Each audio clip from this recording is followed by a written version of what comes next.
जो अपना कार्य चल रहा था सामायिक पाठ का, हम चाहते हैं उसकी कंटिन्यूटी बनी रहे और थोड़ा सा उसके 2 पद्य तो कम से कम हम पढ़ें ही, आगे के थोड़ा सा पाठ करते हैं जितना पढ़ लिया है। सत्वेषु मैत्रीं गुणेषु प्रमोदं क्लिष्टेषु जीवेषु कृपापरत्वं माध्यस्थभावं विपरीतवृत्तौ सदा ममात्मा विदधातु देव। पढ़ो। शरीरतः कर्तुमनन्तशक्तिं विभिन्नमात्मानमपास्तु दोषं जिनेन्द्र दिविखर्गयष्टिं तव प्रसादेन ममास्तु शक्ति। दुःखे सुखे वैरिडिबन्धुवर्गे योगे वियोगे निराकृताशेष ममत्वबुद्धे समं मनो मेस्तु सदापि नाथ। मुनीशलीना विवकीलिताविव स्थिरौ निखाता विव बिम्बिताविव। आदौ त्वदीयो मम तेष्टुतां सदा त्वमोऽधुनानो हृदि दीपिकाविव। एकेन्द्रियाद्या यदि देवदेहिनः प्रमादतः संचरता यतस्ततः। चता विभिन्ना मिलितानि पीडितास्तदस्तु मिथ्या दुरनुष्ठितं तदा। विमुक्तिमार्गप्रतिकूलवर्तिना मया कसायाक्षुवशेन दुर्धिया। चारित्रशुद्धेर्यधिकारलोभनं तदस्तु मिथ्या मम दुष्कृतं प्रभु। विनिन्दनालोचनगर्हणैरहं मनोवचः कायकसाय निर्मितं। निहन्मि पापं भवदुःखकारणं विषं मन्त्रगुणैरिवाकुलम्। अतिक्रमं यद्विमतेर्व्यतिक्रमं जिनातिचारं सुचरित्रकर्मणः। व्यदनामचारो हि प्रमाता प्रतिक्रमं तस्य करोमि शुद्धे। क्षतिं मनः शुद्धिविधेरतिक्रमं व्यतिक्रमं शीलव्रतेर्विलङ्घनम्। प्रभूतिचारं विशेषु वर्तनं वदन्ति नाचार्यमिहाति सत्यताम्। यदर्थमात्रापदवाक्यहीनं मया प्रमादाद्यदि किञ्चनोक्तं। तन्मे क्षमित्वा विदधातु देवी सरस्वती केवलबोधलब्धिम्।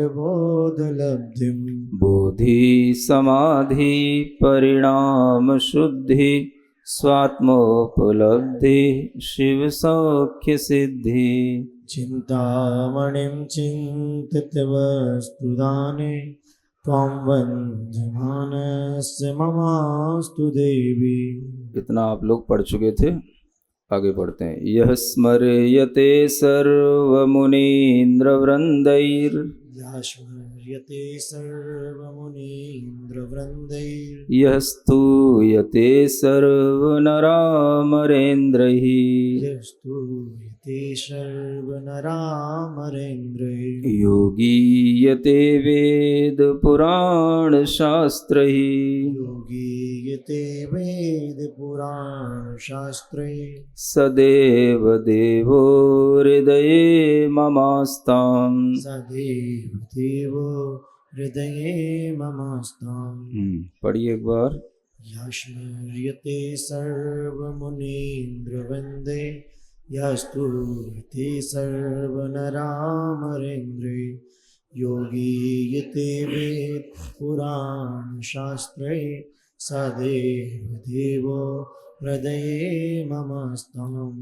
यहाँ से अब एक नया भाव शुरू हो रहा है जिसमें हम देवाधिदेव से ये प्रार्थना करते हैं, देवों के देव से ये प्रार्थना करते हैं कि वो हमारे हृदय में विराजमान हों। स देव देवो हृदये ममास्ताम, ये जो अंतिम पद है, इसको ही ध्यान में रखते हुए इसी तरह के आगे और भी पद आएंगे। सदेव देवो हृदये ममास्ताम। स माने वह, देवों के देव, देव देव कहलाते हैं। हृदय माने मेरे हृदय में, मम माने मेरे, आस्ताम माने रहें। कौन से देव मेरे हृदय में रहें? यह माने जो स्मर्यते सर्व मुनीन्द्र वृंद ही, जो प्रथम पद में लिखा है कि जो सभी मुनीन्द्रों के समूह से स्मरण किए गए हैं, यानी जितने भी योगींद्र हुए हैं, मुनीन्द्र हुए हैं, मुनियों के भी, इंद्र का मतलब ईश या स्वामी, जिन्हें हम आचार्य आदि कहते हैं, वह सभी आचार्य उपाध्याय मुनियों ऋषियों के माध्यम से जिनका स्मरण हमेशा किया जाता है। आप ऐसे देव देव का स्मरण करें या न करें, लेकिन जो बड़े बड़े मुनीन्द्र हैं उनका जो समूह है वह हमेशा ऐसे ही अरहंत देव का स्मरण करता रहता है। तो जो मुनीन्द्रों के समूह से हमेशा स्मरण किए जाते हैं, यह स्तूयते सर्व नराम अरेंद्र ही, और जो सभी नर माने मनुष्य और अमर माने देवों के इंद्रों के द्वारा भी जिनकी स्तुति की जाती है, जिनकी स्तुति, मनुष्यों के भी इंद्र चक्रवर्ती कहलाते हैं, मनुष्यों के इंद्र।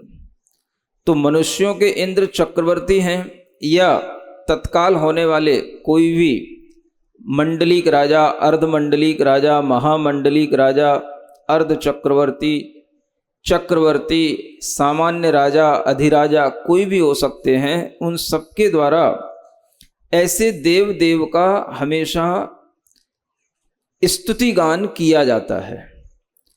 और इसके साथ साथ अमरों के भी जो इंद्र हैं, देवों में भी जो प्रधान इंद्र होते हैं, सौधर्म इंद्र, ईशान इंद्र, सानत कुमार, माहेंद्र आदि जो ये इंद्र हैं, ये सभी देवों के इंद्र भी जिनकी स्तुति किया करते हैं।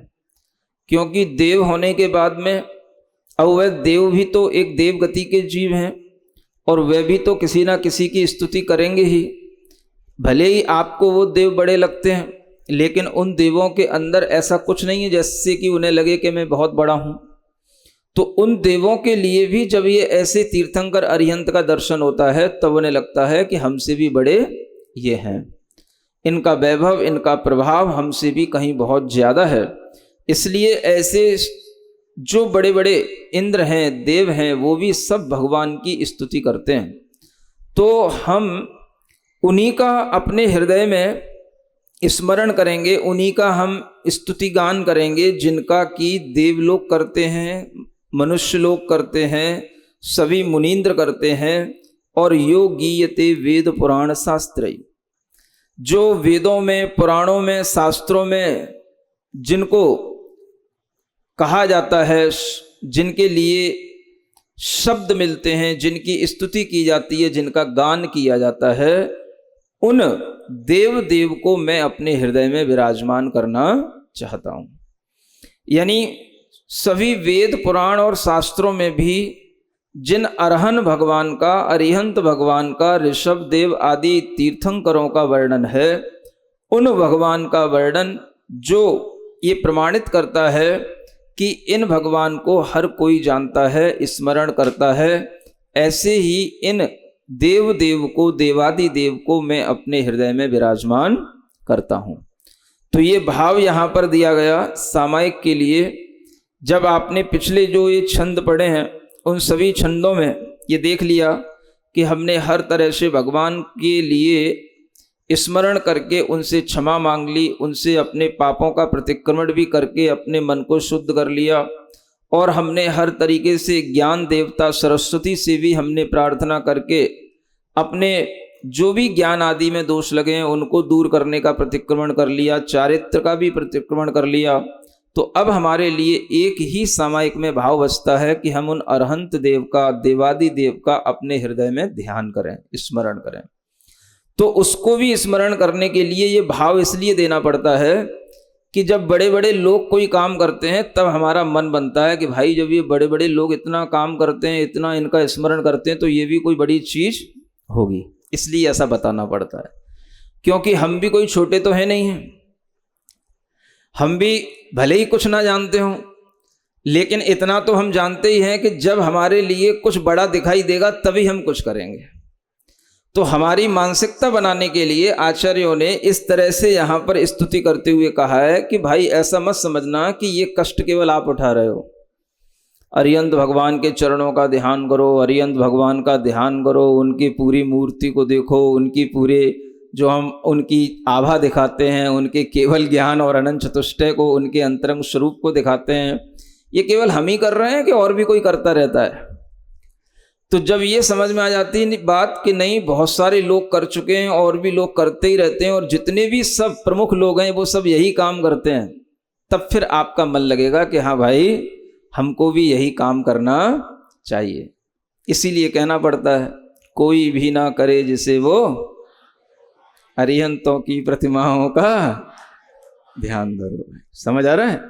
तो जो ध्यान बड़े बड़े मुनींद्रों ने रखा, जिनकी स्थिति मनुष्य और देवों के भी इंद्रों ने की, जिनका वेद पुराण और सभी शास्त्रों में जिनका गुणगान मिलता है, ऐसे देवादि देव को मैं भी अपने हृदय में विराजमान करता हूं। ये इस काव्य का भाव है। एक और पढ़ते हैं।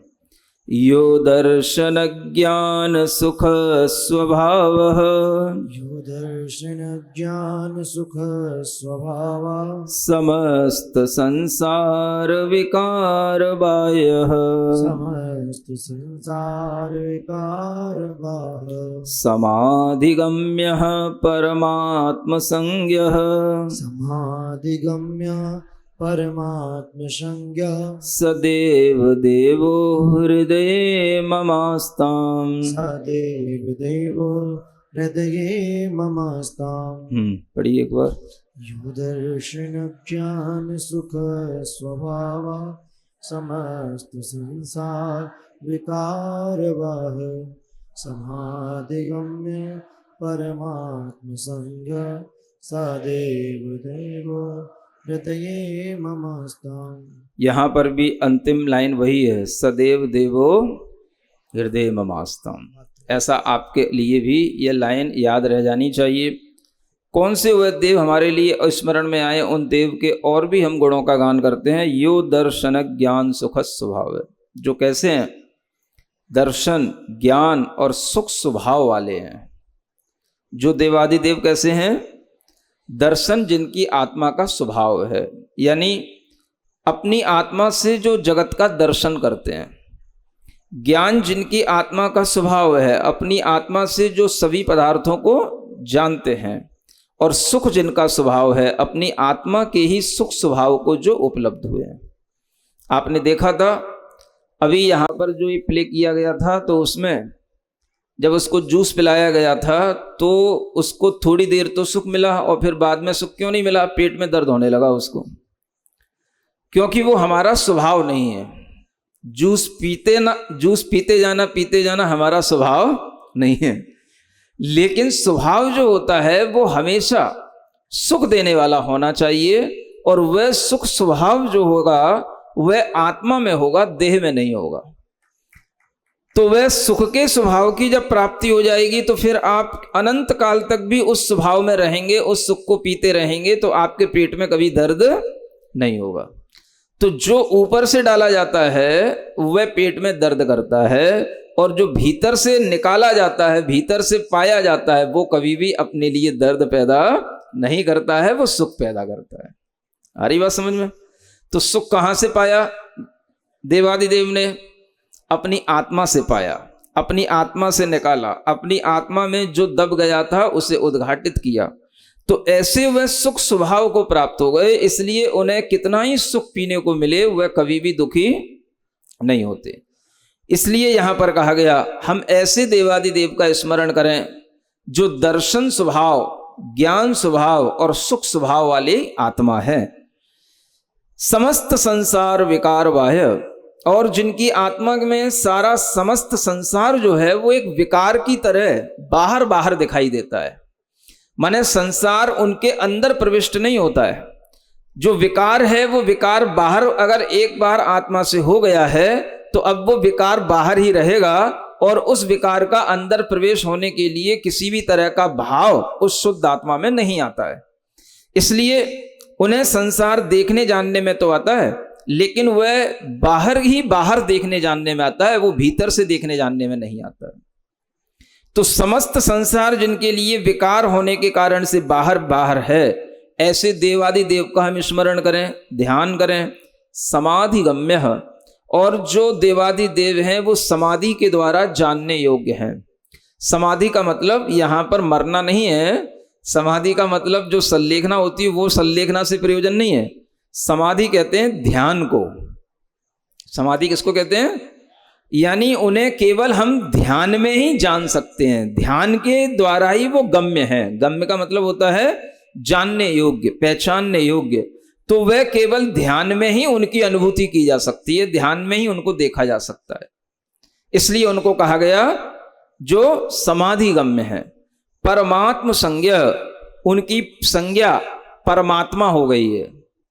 कौन सी? उनको नाम मिल गया है परमात्मा। आत्मा जब तक संसार में बाहरी इंद्रियों के विषय में भ्रमण करता है तब तक कहलाता है बहिरात्मा। सुन रहे हो ना? ये सभी प्रश्न आ सकते हैं आपकी परीक्षा में, क्योंकि इसमें तो कोई ज्यादा विषय है नहीं है और सब लोग शिविरार्थी सुन ही रहे हैं। तो जो भी इस संबंधी यहां पर बातें बताई जा रही हैं वो कोई भी प्रश्न आपके लिए परीक्षा में आ सकता है। यूं मत कहना कि ये इस काव्य में तो लिखा ही नहीं था कि बहिरात्मा क्या होती है, अंतरात्मा क्या होती है। तो जो बताया जा रहा है वो भी सब आएगा आपके पेपर में, ये भी ध्यान रखना है। इसलिए अच्छे केयरफुल्ली और कंसंट्रेशन के साथ में सुनना है। तो परमात्मा की संज्ञा प्राप्त हो जाती है किसको? हमारी आत्मा को। तो जब तक आत्मा संसार के बाहरी विषयों में ही सुख मानता है तब तक बहिरात्मा कहलाता है। जब आत्मा को विश्वास हो जाता है कि नहीं सुख तो बाहर नहीं है भीतर है, तो उसी का नाम अंतरात्मा हो जाता है। और जब वह उस सुख प्राप्त करने की साधना करते हुए उस सुख को प्राप्त भी कर लेता है तो वही परमात्मा हो जाता है। इस तरह से बहिरप्पा, ये प्राकृत में बोलते हैं। बहिरात्मा को क्या बोलेंगे? बहिरप्पा। अंतरात्मा को प्राकृत में अंतरप्पा। जो आपके सामने अंतरप्पा आते हैं, ये अंतरप्पा का मतलब क्या? जिन्हें थोड़ा सा ये ज्ञान हो गया है सुख बाहर नहीं है, सुख भीतर है। जिन्हें ये विज्ञान ज्ञान में आ गया है कि आत्मा और शरीर अलग अलग हैं, उन्हें इस तरह का कुछ ज्ञान पढ़ाया गया है, दिया गया है, जिससे उनके अंदर ये विश्वास बैठा है, इसलिए उनको नाम दिया जाता है अंतरप्पा। वैसे तो आप लोगों को भी ये सब नाम मिल सकता है, लेकिन थोड़ी सी प्रैक्टिस अगर आप और करेंगे तो सभी अंतरप्पा बन सकते हैं, है ना? तो अंतरप्पा बन के ही परमप्पा बना जाएगा। परमात्मा को क्या बोलते हैं प्राकृत में? परमप्पा। आगे बात समझ में? तो आत्मा की 3 अवस्थाएं होती हैं, बहिरप्पा, अंतरप्पा, परमप्पा। आगे बात समझ में? तो ये परमात्मा की संज्ञा मिल जाती है। ऐसा नहीं कि परमात्मा एक ही था हमेशा से, हमेशा एक ही बना रहेगा। जैसे ही हमारी आत्मा सुख स्वभाव को प्राप्त हो गई तो हमारी आत्मा भी परमात्मा बन जाती है। वह संज्ञा माने नाम उसको वह प्राप्त हो जाता है। तो ऐसी जो परमात्मा संज्ञा को प्राप्त हैं वह देवादि देव मेरे हृदय में वास करें, मेरे हृदय में रहें। आगे बात समझ में? अब ये 2 काव्य आज आपने पढ़ लिए हैं, इसके आगे के भी काव्य आपको पढ़ाए जाएंगे और तब जो है आपके लिए थोड़ा सा सामायिक और ध्यान की प्रैक्टिस कराई जाएगी। आज के लिए तो आपका टाइम पूरा हो ही गया है, इसलिए आज आप सामायिक करने से बच गए।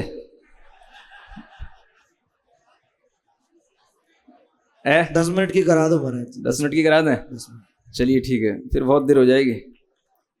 चलिए 5 मिनट 7 मिनट। अष्टमी आज। हाँ, अब 5-10 मिनट तो सभी खड़े हो जाएंगे, हैं? चलिए कोई बात नहीं, खड़े होइए जल्दी से। कमर सीधी, पैर थोड़े से अंतराल के साथ हाथ दोनों नीचे लटके हुए, गर्दन सीधी, आंखें बंद। ओम अरहम नमः।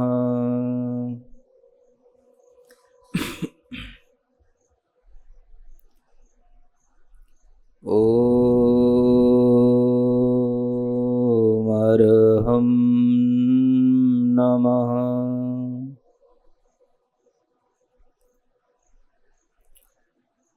ओम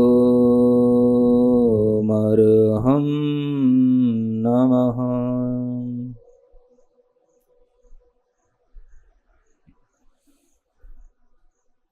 अपने जिनालय की सबसे सुंदर प्रतिमा को अपने मन में स्मरण करें।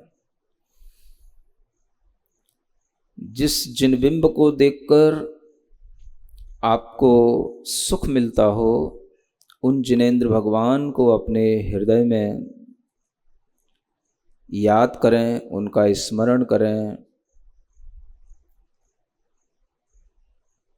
और ये भाव करें, जो देवाधिदेव अष्ट प्रातिहार्यों के साथ समौ शरण में चतुर्मुखी होकर के विद्यमान रहते हैं, उन देवादिदेव की स्तुति, उनका स्मरण सभी लोग किया करते हैं। बड़े बड़े मुनीश्वर जो वर्षों तक एक स्थान पर खड़े खड़े ध्यान करते हैं या बैठकर प्रतिमा योग लगाते हैं, वे भी उन्हीं अरिहंत भगवान का ध्यान कर रहे हैं।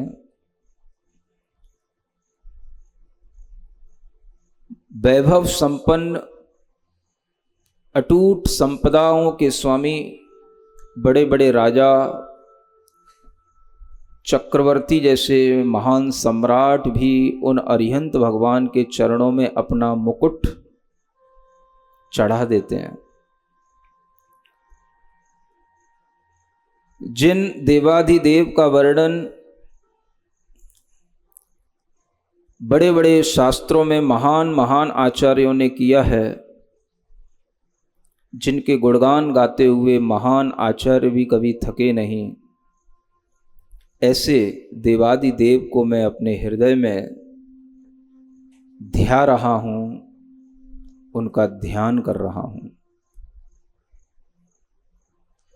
जिनकी अंतरंग आत्मा को देखता हूँ,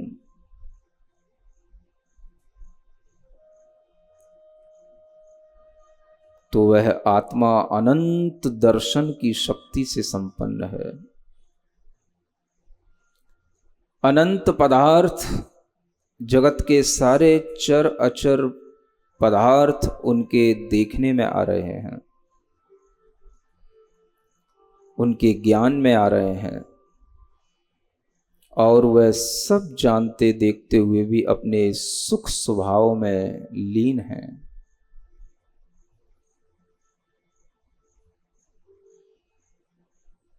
सारा संसार उन्हें अपनी आत्मा से पृथक दिखाई दे रहा है, पृथक जानने में आ रहा है।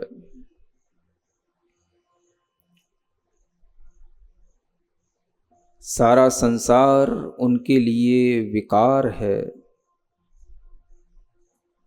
विभाव है, वह अपने स्वभाव में लीन है।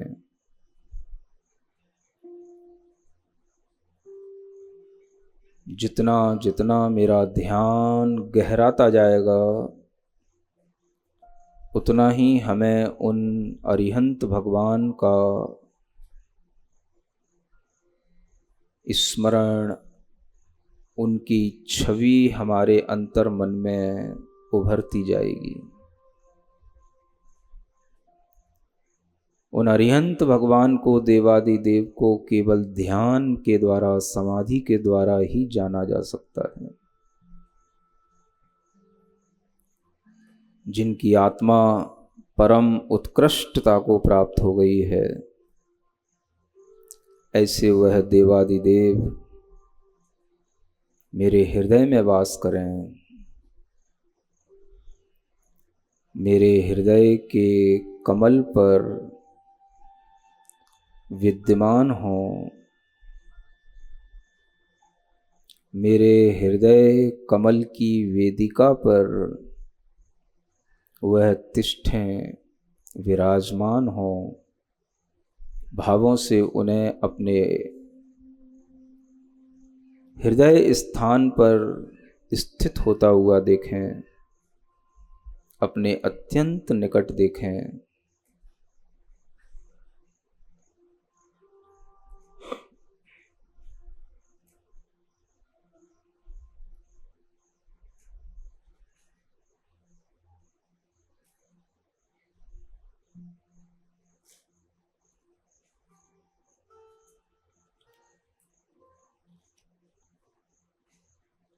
पूरी एकाग्रता से भगवान के प्रतिबिंब को अपने हृदय में देखें।